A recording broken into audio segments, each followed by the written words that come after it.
Hello and welcome, one and all, to another edition of SoulsBorne Battle to the Death, episode 58, I believe, of SoulsBorne Battle to the Death. We're going to pick two random SoulsBorne bosses, and then I don't know this for sure, but with winter finally behind us, fingers crossed, we are going to have a car wash competition. And each of the bosses will have a set number of cars to wash, and whoever can wash the most cars the fastest will be the winner. Once again, just doing community service, trying to help out the world, setting up a competition for these bosses. It's what we're all about here at SoulsBorne Battle to the Death. So that is the goal. That is what we are trying to do. So it's what it's all about. Trying to do the right thing around here. Sometimes. So, all right, we're gonna see what this wheel lands on as the battlefield is cleared and we are ready to go. It is ready for competitors, and let us see who we land on. Margit the Fell Omen from Elden Ring.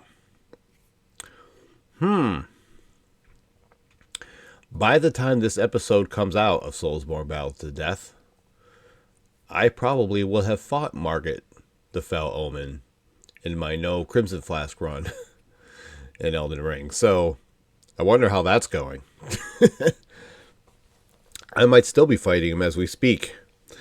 This is the third episode I've recorded today of this, SoulsBorne Battle to the Death. So this will be 3 weeks away.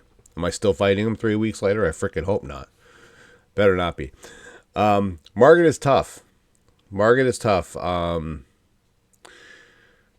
Is he really the first formidable boss you come across in Elden Ring? I think so. I mean, there's some tough ones around the area in Limgrave and Weeping Peninsula. Some tough ones around there, but I think, especially in terms of storyline bosses, I think he's the first real formidable one you come across. Yeah, Margit is no joke. He is no joke. He's tough and he's fast, and he can hit you from a distance. And yeah, he's certainly not a boss to sneeze at, and not a boss to sneeze at in SoulsBorne Battle to the Death either. So this is not a bad pick.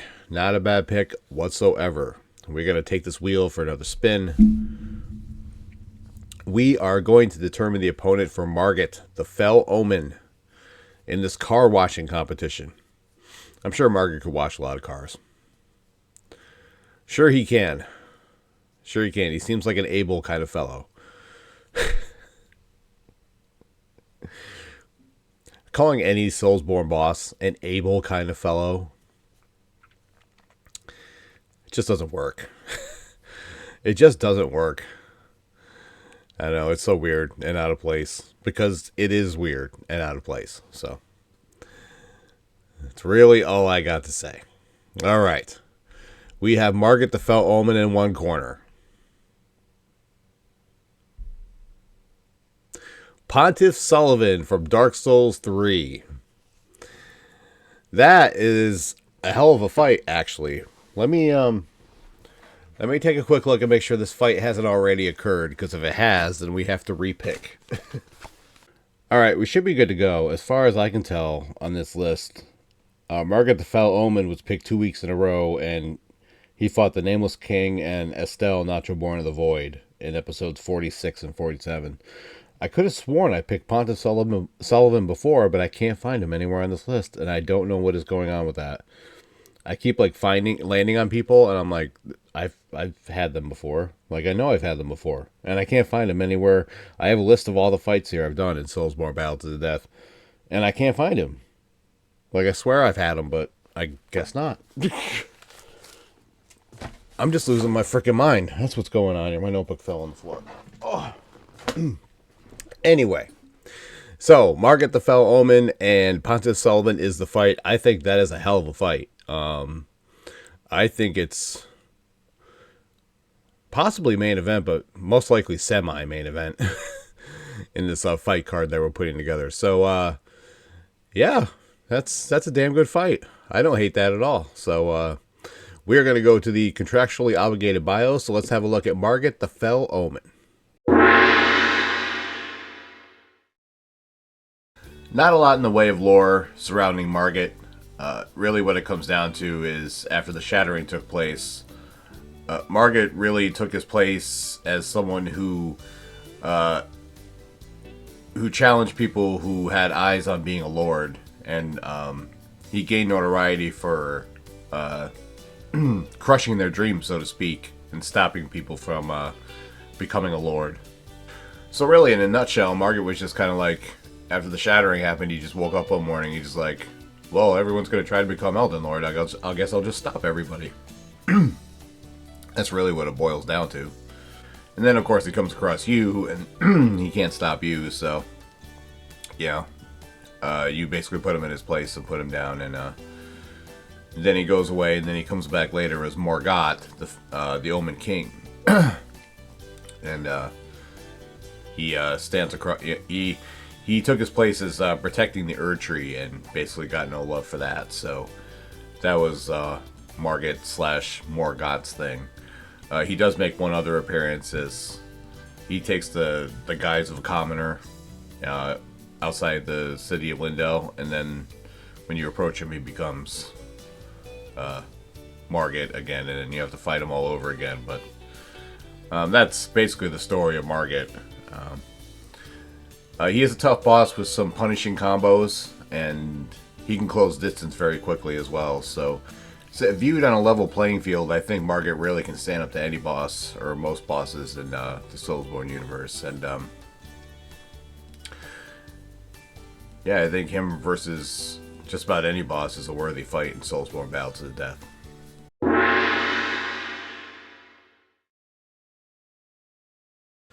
Born and raised in the painted world of Ariandel, Sullivan showed a talent for sorcery and remarkable intelligence, and he actually invented some frost sorceries too. He was able to use the cold climate of Ariandel to strengthen his weapons or form clouds of cold mist. People who live inside the painted world of Ariandel have often experienced some sort of loss or despair, but Sullivan had not, and therefore he longed to escape the painting and explore the outside world. His journeys took him to Irithyll, the Boreal Valley, where he was welcome despite not having divine blood. He earned the favor of chief deity Dark Sun Gwendolyn thanks to a crude replica of his magical catalyst, which sort of cemented his place among the people of the city. Sullivan knew how to climb the ladder, he knew what he was doing. Sullivan was still young when he unearthed the profane capital, and with it the profane flame. Sullivan became fascinated by the cold flame, and, as it says here in the fandom website, an unquenchable ambition took root in Sullivan's heart. This unfading, everlasting flame that held within it the dark of humanity. And to Sullivan, it became a religious symbol, because the first flame would eventually fade and have to be rekindled, but the profane flame would last forever. And so Sullivan began his rise to power, using the profane flame to enthrall the city's inhabitants. Sullivan continued to work his way through the Way of White, and then one day Gwendolyn was stricken by illness. Poison! The sudden illness forced Gwendolyn into retirement and left control of the Blades of the Darkmoon to his younger sister Yorshka. Sullivan immediately took advantage of this and proclaimed himself Pontiff.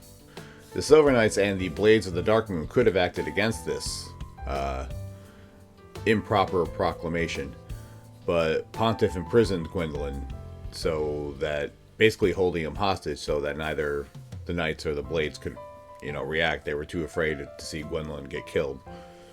Sullivan's next order of business was cleansing the city of potential enemies, and he also erected a magical barrier around the city of Irithyll to prevent anyone from entering or exiting without his permission. Sullivan consolidated his rule of the church and the city, and nowhere was that more evident than the two swords that he was wielding. In his right hand, the ceremonial profane greatsword, which held the power of the profane flame, and in his left hand the great sword of judgment, which held the authority as Gwendolyn's judge, or at least was a symbol as such, but was actually infused with moon magic very close to dark sorcery. Sullivan enslaved the people of Irithyll and even tried to turn some of them into pale dragons, but only succeeded in turning them into wretches. When Prince Lothric refused to link the first flame, and the kingdom fell into ruin due to various internal problems, Emma, the priestess of Lothric, sent out banners with Lothric's symbol on them or something like that, calling for aid. Sullivan responded by sending Dancer of the Boreal Valley as an outrider knight under the watchful eye of Vort. As the first flame continued to fade and Lothric continued to stick his tongue out at it, the previous Lords of Cinder were exhumed to serve as fuel for the first flame. And among them was Aldrich, Devourer of Gods, who also had no intention of sacrificing himself again. So he gathered an army and marched on Irithyll, and he was intent on capturing Anor Londo and devouring the King of the Gods himself. Aldrich found his way blocked by Pontiff, and in the ensuing battle, Aldrich's troops slaughtered Pontiff's troops, which I find to be kind of amusing, to be honest with you.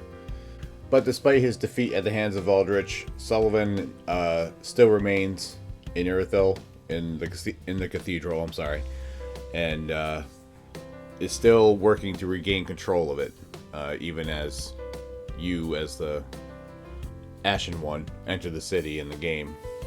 At that time, he's planning to take back control of the city while Aldrich is still devouring Gwendolyn. So that is the story of Pontiff Sullivan in a nutshell. And Pontiff is a tough competitor in Dark Souls. One of the tougher bosses, I think. I'm not sure that he gets enough credit, but he's quick, he hits hard, and he has some pretty devastating combos, and he can manifest like a shadow clone of himself. So Aldrich, Pontiff is certainly not to be taken lightly, and yeah, anytime you come across Pontiff Sullivan, it's a tough time in Dark Souls 3.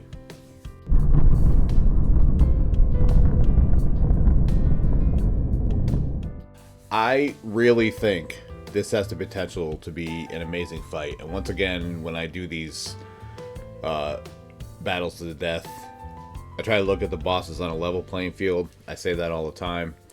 Obviously, Margit is one of the earlier bosses in Elden Ring, and Pontiff is kind of middle of the road in Dark Souls 3. On a level playing field, I think this is a pretty even fight. And I think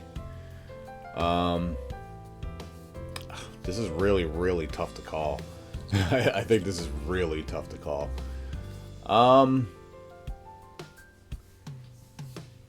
I think I might have to give the slight edge to Margit. Honestly, I think Margit takes this one in the end. I really do. Some of you might disagree with that, and you're more than entitled to. I'm not going to fight you if you say Pontiff wins. You know, I think that's how even it is. You know, I think if this fight were to take place 10 times, each one could win 5. I don't know, but I think it's definitely pretty close. They have very similar fighting styles. I actually think if you really look at it, they both have some pretty quick combos. They can both close distance pretty quickly. I think what puts Margit over the top is, I mean, I don't recall Sullivan having any like ranged attacks, and Margit has a couple from what I recall. I think that kind of gives Margit the edge a little bit, but I mean, it's not by much. But you know, that's just how I feel. I think Margit has what it takes to pull ahead of Sullivan in this fight, and yeah, that's just how I feel. But that is just my opinion. Feel free to leave yours in the comments. And with that, yet another episode of SoulsBorne Battle to the Death draws to a close. I apologize that this episode was a week late due to technical issues and stress and anxiety and things going on. I just I had to give myself a break a little bit, but I appreciate your guys' patience very, very much.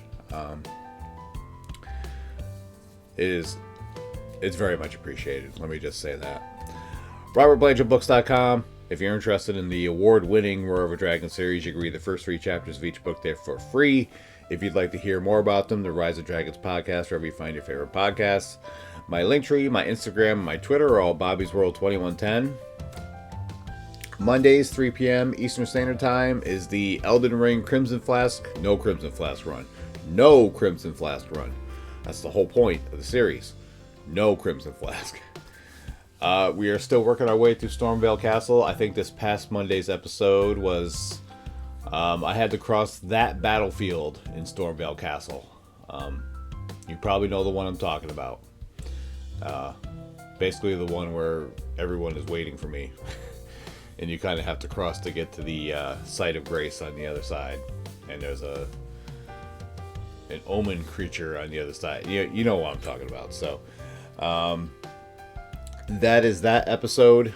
I think the week before that was the Win or Bust versus Margit. So that's ironic. Margit in this episode and, that episode. So check that out if you're interested. And Wednesdays, 3 p.m. Eastern Standard Time is what you're watching right now. SoulsBorne, Battle to Death. I don't think I have to explain necessarily what the show is because you just watched it. So... always fun times, always things going on. I'm still plugging on as much as I possibly can. Things are hitting some bumpy roads right now, but we're gonna push through and we're gonna move forward. That's what we're gonna do. So move forward as confidently and as strongly as humanly possible. So, and having your guys' support and your love is very much appreciated and is a great help in that pursuit. So, I love you guys for it. That's all I really got to say about that. So, stay tuned to the channel for more stuff, more content as always. I hope you guys have an outstanding week. Be well, stay safe, and as always, it's Bobby's World, and you're all just living in it. CLC for live, y'all. Bye. What's going on, guys? Thank you for checking out the video today, but I got a question for you. Did you know I wrote a book? Did you know I wrote 3 books? Did you know that they're all part of the same series? The Roar of a Dragon, The Treachery of a Weasel, and The Cry of a Raven.